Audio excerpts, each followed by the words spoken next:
नमस्कार मंडळी, आपण आलेलो आहे आपल्या शेतात. हे मागे तुम्हाला जिथपर्यंत दिसते तिथपर्यंत हे आपलं शेत आहे.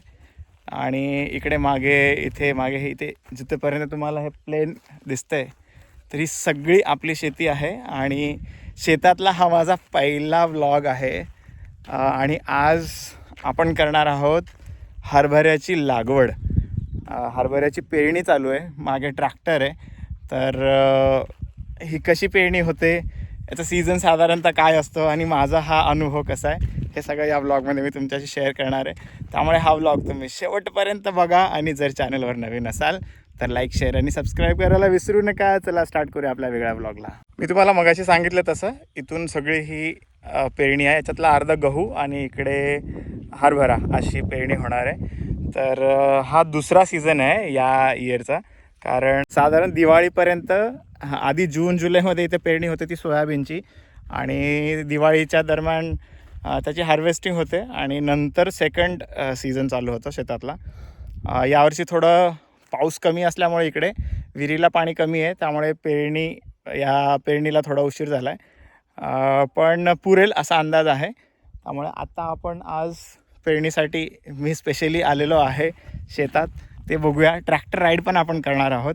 शेतकऱ्यांकडनं शिकण्यासारखे बरेच गोष्टी असतात आपल्याकडे, म्हणजे आपण शिकू शकतो त्यांच्याकडनं. एक म्हणजे शेतकरी आपल्या शेतासाठी बेस्ट बियाणे सिलेक्ट करतात आणि शेताची व्यवस्थित मशागत करतात आधी. म्हणजे आपल्यासाठी आपण असं याच्यातून शिकू शकतो की कुठल्याही परीक्षेला जाताना त्याची तयारी करायला पाहिजे. तशीच ही परीक्षा आहे असं समजलं तर याची व्यवस्थित मशागत केलेली असते.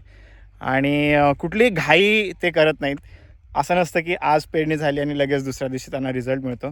सो पेशन्स काय असतं हे त्यांच्याकडनं शिकायचं असतं. आणि आपल्या लहान बाळासारखी काळजी घेतात. तर हे काही गोष्टी आहे जे म्हणजे हे काही पॉईंट आहे जे आपण सगळ्यांनीच शेतकऱ्यांकडनं शिकण्यासारखं असतं. ट्रॅक्टरने पेरणी चालू आहे आपली हरभऱ्याची. आणि इथंपर्यंत झालेली आहे अर्धा, आणि अर्धा अजून व्हायची आहे. तिकडे विहीर आहे आपली, ते पण तुम्हाला दाखवणार. तिथे विहीर आहे. अशी पेरणी केली जाते. त्यामागे जर तुम्ही बघा आवाजामुळे कदाचित येणार नाही, पण इथून ही सगळी पेरणी आहे अशी चालू आहे. चला आपण पण बघणार आहोत इथे मागे जाऊन.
भारी एक्सपिरियन्स होता ट्रॅक्टर चालवायचा. खूप दिवसानंतर ट्रॅक्टर चालवायला मिळालं आहे. चला आता बेसिक तयारी करूया. आपण शेतात जाऊन दाखवतो तुम्हाला परत पुढे काय काय करतो आहे आपण ते. हे बघा, ही विहीर आहे आपली. आणि या विहिरीचं पाणी आता इकडे गहू, हरभरा हे सगळं होणार आहे. हे जे तुम्हाला दिसतंय ही आहे पाईपाची जोडणी केलेली आपली. आणि हे इथून जे तुम्हाला मगाशी दाखवलं होतं तिथंपर्यंत आपली तिथे विहीर आहे आपली. आणि इथून आल्यानंतरही असं इथंपर्यंत पाणी आणलं आहे. तिथे स्प्रिंकलर ठेवतात आता. त्यामुळे असं सगळं रान हे पुढे भिजत येणार आहे. आता ह्याची जेव्हा हे सगळं हिरवं झालेलं असेल तेव्हा मी नसेन हे बघायला, पण तुम्ही इमॅजिन करू शकता की हे पूर्ण बेल्ट जेव्हा सगळं असं हिरवं झालेलं असेल तर ते कसलं भारी दिसत असेल. आणि हे सगळं प्लेन आहे. हा पूर्ण बेल्ट खालीपर्यंत आपलंच आहे. आणि मगाशी मी सांगितलं तसं इथे सगळं हे इकडनं सगळं स्प्रिंकलरची मांडणी आहे.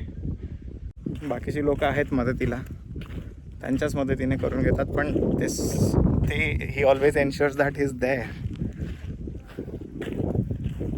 बघू बाबा बोलत आहेत का व्हिडिओमध्ये, नाहीतर त्यांचा आज डेब्यू होणार आहे जर ते बोलले तर. हे 2 पाईपच्या मध्ये स्प्रिंकलर आहे.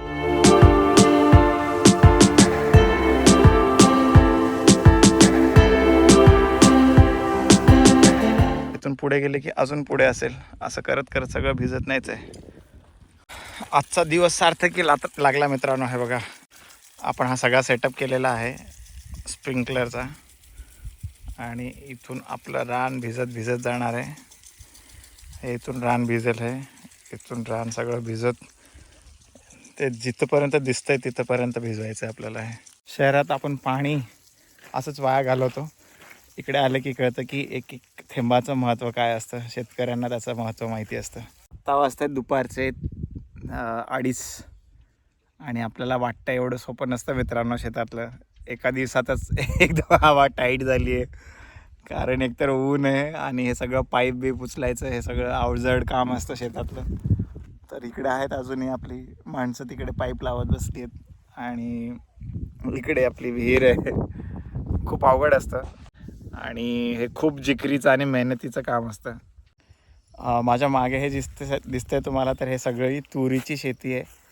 आणि इथे सगळं आता हे फ्लॉवरच्या स्टेजला आहे, नंतर याला शेंगा लागतात आणि नंतर हार्वेस्टिंग होते. तर आजचा दिवस खूप भारी होता शेतातला. It was well spent. तुम्हाला हा व्लॉग कसा वाटला तो कमेंट करून नक्की कळवा. I will see you in another vlog. Until then, this is Sandeep signing off. Thank you so much for your time. म्हणजे अगदी हाताला येईल असं खाली सुद्धा आहे पपई. तर इथे आहे ही वाडी म्हणतात त्याला. त्याच्यामध्ये जे रोज लागणाऱ्या भाज्या वगैरे त्याची लागवड केलेली असते. तर इथे कुठल्या कुठल्या भाज्या आहेत, आणि शेजारी आपली कापसाची शेती आहे.